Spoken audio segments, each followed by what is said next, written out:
Value. It's something we hear a lot nowadays. Increasing your value as a creator is what's going to help you stand apart from the crowd. Most of the time, we're told these things, but not actually how to increase your own. So I decided to make a video on just how to do that. Building value as a creator is one of the best ways to show people why they need to watch you and not why they can watch you. However, this is a lot more difficult than people think. See, we try to implement so many different and new areas into our content that we end up just becoming a fish in a massive sea rather than trying to be Nessie. What the fuck am I talking about? Value isn't solely based on the quantity. A lot of it nowadays is on the quality of it because there's just so many people on these social media and live streaming platforms that it's so hard to actually stand out from the crowd. Yes, quantity still can work, but you need to know your niche and area of expertise before you're actually doing this. Take McCreamy with Fortnite videos or Shroud with stream highlights. Highly effective videos, but they already know their niche, upload regular and quality content, and have already built a brand and mass following. If you're just shoving content out there for the sake of putting it out there, how is anyone going to know the reasons as to why you're doing it or why they should follow you? I always try to implement something called, okay, think of something cool here, Andrew. Think of something cool. the recon method. Nailed it. Basically what this means is I try to look at everything that I do from an outside perspective to analyse really what's going on. Does this work for my content? Why will it work for my content? Does this push the areas I want to do? And does this push my true why? If it does, great, put more of it out there. If not, chuck it in the bin. It's probably not going to be worthwhile. It's not to say that trying new things is bad. You should always be trying new things. But if you're really trying to target down on your niche, bring up value in a certain area, if you're doing things that are just doing it for the sake of doing it and for no other purpose than just putting more quantity out there, the quality isn't going to stand out. This is the reason why asking people for advice is so important. Because if we look from a different perspective and fresh eyes, they're not looking at your content like you do 24/7. You see everything that you do and try to analyze as best as you can, but sometimes you're not able to do that. And this is actually why I've implemented the recon method for those who don't have anyone or you're not confident enough to go up to them and ask them for advice on the content that you produce. What I want you to do right now is write down what you do for your content, why you do this, and what you want to be known for. If they don't match up, then there's obviously some gaps in your system that we need to work on, and that's exactly what we're going to be trying to do within this video. But if you do know what you're wanting to do, this is time to really focus in on those areas and what you want to be known for and the content you want to create, and that's what's going to make you stand out from the crowd. By doing all of this, we're able to use the recon method to our advantage, look at it from a third-party perspective, and really analyse what's going on. It will allow us to see different areas we didn't see before, and really start pushing for the content we want to make. We've spoken about it before. This journey is going to be a long one. More often or not, you aren't going to wake up one day and be famous. It's going to take hard work, dedication, and the ability to analyse issues well, to be able to solve them in the future. Value is also created through this. Everything you do adds value, but it's working out where you want to target and why you want to target that area. After all, it's all about pursuing that dream. There's 3 different areas of value that I'm going to be talking about today. And the first one is time. What often happens is that when you tell someone to do something for free at the start to learn a lot, or for someone to develop themselves a little bit further by volunteering or doing anything pro bono, most will not want to do it anymore. People want value and money for their time, which is completely understandable. But if you're really trying to become the go-to in a field, or you're wanting to learn from experts, that's often what you'll have to do. This is very easy because it shows who is willing to play the long game and who wants that fame there and then. Time is the most valuable asset that we all have. Any successful person never had any more time than you, and any unsuccessful person never had any less time. Everyone has the same, and that is why you using it to the best of your advantage is what is going to grant you that success that you're wanting to see in the long run. By offering your time to someone, you're showing you're willing to have the initiative to learn, develop, and grow from those who are a little bit more experienced than you are.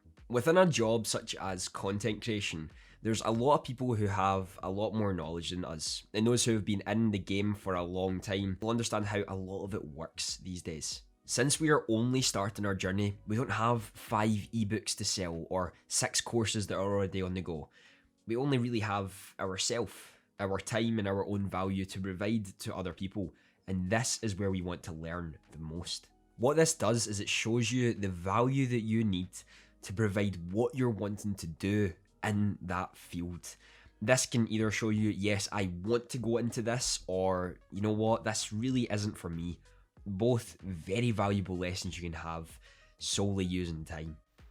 Now the second one is education and information. Within the content field, the education side has a little bit of a controversial stance. Not everyone likes it, and a lot of people love to have their own opinions on those who just want to help others learn from the lessons that they have going up within content. I'm not too sure why this is the case, even when people have the right intentions. However, it does happen. For a matter of fact, if you're going to get into education or information for any side, you're going to get hate for what you believe in, the statements you make, because not everyone agrees, and a lot of people want their opinions to be the right one, even if it isn't fact. If you have a degree, in-depth knowledge, experience within a certain field, use that to your advantage. There's so many people out there who have incredible talents and incredible knowledge on a vast amounts of things that there would be a fantastic community for. There isn't just that go-to person. You could be that person if you're just willing to take yourself outside that comfort zone and push to become a sort of educator or someone who provides information to a lot of people who enjoy the same things that you do with the talent that you have. A lot of the time it is from self-sabotaging, and if you're interested in that, the video last week we made was all about self-sabotaging in the comfort zone, and I would highly recommend you checking it out if you feel that way about you and your content right now. You do not have to be a straight A student, have $4 million companies and 20 years of experience to be an educator or classed as an expert in your field. Most of the time, in order to be an expert to someone, you just have to have more knowledge than they do. And if they're willing to learn from your knowledge, then you can be classed as an expert or educator. Don't fall into the trap of needing to have all this 20 years of experience, because we have the internet at our fingertips. We can search up anything and learn everything that we want to learn from the click of a button. You can become an educator or someone who provides a lot of information if you're willing to push yourself in that field. The final area we're going to cover today is taking a real interest in other people. If you're not really sure what I'm meaning, let me know if you've experienced something like this before. Hey, how's it going? Yeah, it's going alright, I guess. Oh great, I'm glad you asked. Let me tell you everything about my full day and everything that went on. I didn't actually ask. Oh god. I can guarantee about 99% of you watching this have been in this sort of situation before. We live in such a self-absorbed world that so many people only want to talk about themselves. They are always looking for that in to get into the conversation so that it rotates back to them. I know I've done it before, and until I started learning otherwise and how to be better at conversations, did I realise that I was doing it, and so many others do the same. It actually shocked me heavily when I was conscious about what I was doing, of how much I'd done that, and how much we all bring it back to ourselves, or talk about ourselves. A lot of the times now when I'm out or I'm talking to anyone, all they want to do is talk about what's going on in their life. For once, look at a conversation and try to understand them more as a person. Take a true interest in who they are, and don't always reflect it back onto who you are and what you thought and what your opinions are and how you believe they should think. It's not always about you, and the world certainly does not revolve around that. If someone asks you a question, how you're doing, you tell them how your day's going, and you ask them a question back. It's a really simple yet really effective thing to add value. Because we live in such a self-absorbed world, no one wants to talk about other people. Everyone wants to talk about themselves. So if you take an active interest, you become memorable. People realise, I had such a great conversation with that person. I can't wait to have another one. Because you've done a simple thing that no one does these days. Listens. When you take an active role to get to know someone and really want to get to know them, you respond accordingly to their questions, their answers. You give them eye contact, you nod and agree or disagree and give your opinion on what's going on. You're showing you're actually listening. It seems so simple, yet so many of us don't do it. But it's one of the most important things to actually add value as a creator in any field for that matter. You having the ability to listen and not always reflect it back onto you is what is going to stand out. One simple and small change to your mindset can add so much value to you as a creator in anything that you do, purely through this one simple task. Make people feel less anxious when you're talking to them face to face.